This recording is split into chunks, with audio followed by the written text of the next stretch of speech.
IPad का stock आ चुका है, टैब अरीना पे मौजूद है भाई। यहाँ पे ज़बरदस्त स्टॉक आ चुका है। यहाँ पे देखते हैं कौन से आपको आईपैड मिल जाते हैं और किन प्राइस में मिल जाते हैं। तो मुझे बताइए इनके बारे में, आईपैड के बारे में। जी, आज आपके लिए लाया है iPad 7 ठीक है। 32 GB।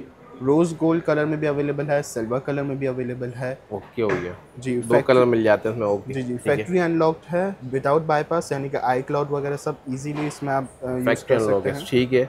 जी, 8 फ्यूजन चिप है, पबजी के लिए बहुत आइडियल है। बाकी ज़बरदस्त। रेटिना डिस्प्ले है, फिंगरप्रिंट सेंसर है, 8800 mAh इसकी बैटरी है। ठीक तो है। एक से दो दिन का बैकअप इजीली प्रोवाइड और करता है। कंडीशन कैसी होने वाली है इनकी पीस की?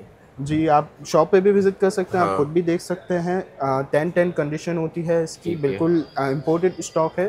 तो इंपोर्टेड इंशाल्लाह आप बड़े स्टॉक है, ठीक है। सैटिस्फाइड होंगे। बैटरी हेल्थ वगैरह कैसी होने वाली है इसकी? बैटरी हेल्थ 90 प्लस है, वो ठीक इंशाल्लाह है। आपको आप शॉप पे विज़िट करेंगे तो हम आपको चेक करवा के देंगे। सारा इम्पोर्टेड स्टॉक है भाई, फैक्ट्री अनलॉक में। और मुझसे प्राइस क्या मिलेंगे भाई इनके? इसके प्राइस ओनली 32,000 रुपीज़। 32,000 में भाई फैक्ट्री अनलॉक आपको मिलने यार। 90 प्लस बैटरी, ज़बरदस्त हो गया। तो फिर आना कहाँ पे? एड्रेस स्टार बताएं। City mall, shop number 260, second floor. Second आप फ्लोर, हमारी ठीक है। शॉप पे भी विज़िट कर सकते हैं। हमारी वेबसाइट tabarina.pk के नाम से है, और मेरा नंबर है 0323285418। ये नंबर आपको वीडियो की डिस्क्रिप्शन में भी मिलेगा, तो आप मुझसे कॉन्टैक्ट कर सकते हैं। ठीक